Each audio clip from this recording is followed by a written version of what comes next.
ಅಕಾಲಿಕ ಮಳೆ, ಅಕಾಲಿಕವಾಗಿರ್ತಕ್ಕಂಥ ಹವಾಮಾನದ ವ್ಯತ್ಯಾಸ ಅನೇಕ ಕಡೆ ಇಳುವರಿಯಲ್ಲಿ ತೊಂದರೆ ಆಗ್ತಾ ಇದೆ ಅಂತಕ್ಕಂಥದ್ದು ಇವತ್ತು ನಮ್ಮ ಮುಂದೆ ಬರ್ತಾ ಇದೆ. ಅದರ ಜೊತೆಗೆ ಒಂದು ಕಡೆ ಕೂಗಿದೆ, ಯಾವುದೇ ಒಬ್ರು ಕಳಪೆ ಬೀಜ ಬರ್ತಾ ಇದೆ, ಈ ಕಳಪೆ ಬೀಜನಿಂದ ಹಿಂಗೆ ಆಗಿದೆ ಅಂತ. ನಾನು ರಾಜ್ಯ ಸರ್ಕಾರಕ್ಕೆ ವಿನಂತಿ ಮಾಡಕೋತೀನಿ, ಅದಕ್ಕೊಂದು ಸಮಿತಿ ರಚನೆ ಮಾಡಿ ಅದೇನಾದ್ರೂ ಕಳಪೆ ಬೀಜದಿಂದ ಆಗಿದೆಯೋ ಅಥವಾ ಹವಾಮಾನ ವಿಪರೀತ ವ್ಯತ್ಯಾಸದಿಂದ ಆಗಿದೆಯೋ, ಯಾವುದರಿಂದ ಅದು ಇವತ್ತು ಹಾನಿಯಾಗಿದೆ ಅದನ್ನ ತನಿಖೆ ಮಾಡಲಿಕ್ಕೆ ಒಂದು ಸಮಿತಿಯನ್ನು ಮಾಡಿಕೊಂಡು ಯಾವ್ದರಿಂದ ಆಗಿದೆ ಅಂತ ತಿಳ್ಕೊಂಡು, ಒಂದು ವೇಳೆ ಏನಾದ್ರೂ ಆ ಒಂದು ಬೀಜವನ್ನ ಸರಬರಾಜು ಮಾಡಿರ್ತಕ್ಕಂಥವ್ರು ಏನಾದರೂ ಲೋಪದೋಷ ಇದ್ರೆ ಅವ್ರ ಮೇಲೆ ಕಠಿಣ ಕ್ರಮವನ್ನು ತಗೋಬೇಕು ಅಂತಕ್ಕಂಥದ್ದನ್ನು ಕೂಡ ಈ ಸಂದರ್ಭದಲ್ಲಿ ನಾನು ಸರ್ಕಾರಕ್ಕೆ ವಿನಂತಿಯನ್ನು ಮಾಡ್ತೀನಿ.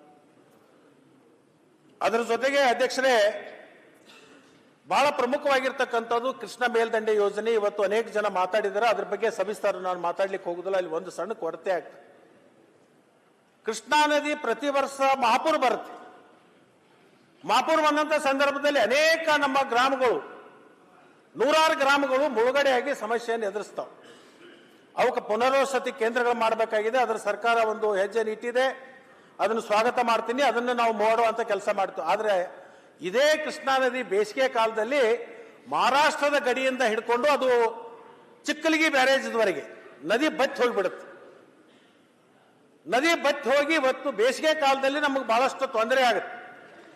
ಅಧ್ಯಕ್ಷರೇ, ನಂದು ಒಂದು ಸಲಹೆ ಏನಂದ್ರೆ, ಮಹಾರಾಷ್ಟ್ರ ಸರ್ಕಾರ ಜೊತೆಗೆ ಏನಾದ್ರೆ ಮಾತನಾಡಿ, ನಮ್ಮ ಆಲ್ಮಟ್ಟಿ ನೀರಿನ, ಅದು ಎಂ ಬಿ ಪಾಟೀಲ್ರಿಗೆ ಬಹಳ ಗೊತ್ತಿರ್ತಕ್ಕಂಥ ಸಂಗತಿ, ಆಲ್ಮಟ್ಟಿ ನೀರನ್ನ ಅವರು ಹಿಂದಕ್ಕಿರ್ತಕ್ಕಂಥ ನೀರನ್ನ ಪಡ್ಕೊಂಡು 3 TMCನೋ 4 TMC ಅಕ್ಕಲಕೋಟೆ ಜತ್ತದ ಭಾಗದ ನೀರಾವರಿಗೆ ಅವಶ್ಯಕತೆ ಇದೆ.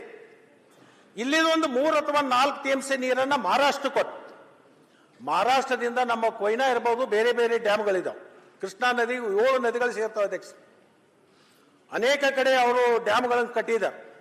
ಬೇಸಿಗೆ ಕಾಲದಲ್ಲಿ ಅವರಿಂದ ನಮಗೆ ಒಂದು 3 ರಿಂದ 4 TMC ನೀರನ್ನ ಪಡ್ಕೊಳ್ತಕ್ಕಂಥ ಒಂದು ಏನಾದರೂ ಚರ್ಚೆ ಮಾಡ್ಕೊಂಡು ಒಪ್ಪಂದ ಮಾಡ್ಕೊಂಡ್ರೆ ಒಂದು ಶಾಶ್ವತವಾಗಿಂತ ಪರಿಹಾರ ಸಿಗುತ್ತೆ. ಅದು ಒಂದು ವೇಳೆ ಆಗದೇ ಇದ್ರೆ, ಈಗಾಗಲೇ ಒಂದು ಸಣ್ಣ DPR ಅನ್ನ ನಾವು ಮಾಡಿರ್ತಕ್ಕಂಥದ್ದು ಅಧ್ಯಕ್ಷ.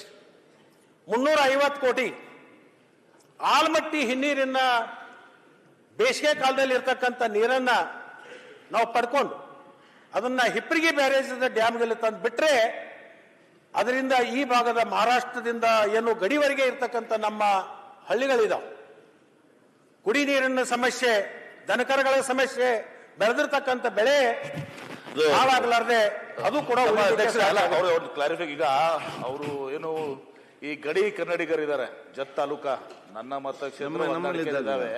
ಮಾನವೀಯತೆ ದೃಷ್ಟಿಯಿಂದ ನಾವು ಅವಾಗ ಕುಡಿಲಿಕ್ಕೆ ನೀರು ಕೊಡ್ತೀವಿ, ಅವ್ರಿಗೂ ಗೊತ್ತು. ಈಗ ಅಲ್ಲಿ ಅವ್ರದ್ದು ಮೈಸಾಳ ಯೋಜನೆ ಬರ್ತಾ ಇದೆ. ಅದು ಮೈಸಾಳ ಯೋಜನೆ ಕಂಪ್ಲೀಟ್ ಆದ್ರೆ ಅದು ಪರ್ಮನೆಂಟ್ ನಮ್ಗೆ ಇದು ಆಗೋದಲ್ಲ.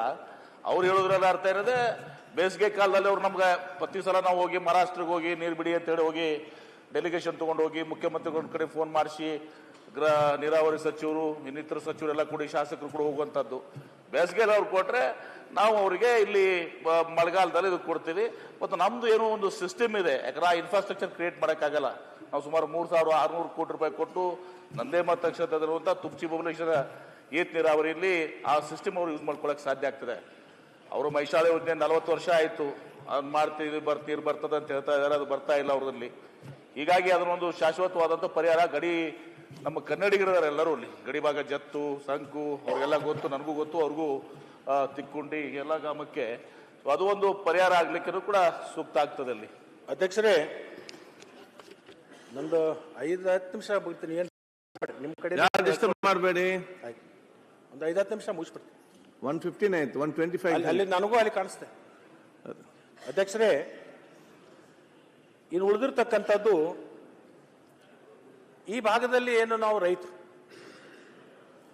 Belagavi DCC bank, Bijapur DCC bank, Bagalkot DCC bank, apex bank, ಈ ಭಾಗದಲ್ಲಿ ಅತ್ಯಂತ ಹೆಚ್ಚು ಕೃಷಿಕರಿಗೆ ಸಾಲವನ್ನು ಕೊಡ್ತಕ್ಕಂಥ ಬ್ಯಾಂಕ್ಗಳು ಸಹಕಾರಿ ಬ್ಯಾಂಕ್ಗಳು ಅಧ್ಯಕ್ಷ.